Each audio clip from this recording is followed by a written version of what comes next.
kwa kazi tunavyofanya, lakini doa tulilojitia huenda likaturudisha nyuma. Kwa maana hiyo, tuna kazi ya kutafuta fedha humu ndani, kutumia rasilimali zetu alizotupa Mungu.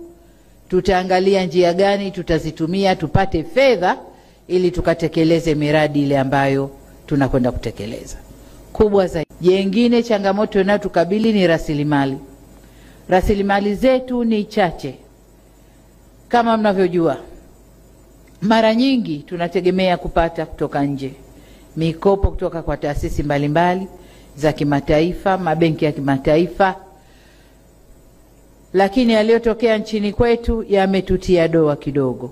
Kwa hiyo huenda yakatupunguzia sifa ya kupata hiyo mikopo kwa urahisi kama tulivyopata muhula wa kwanza wa awamu hii.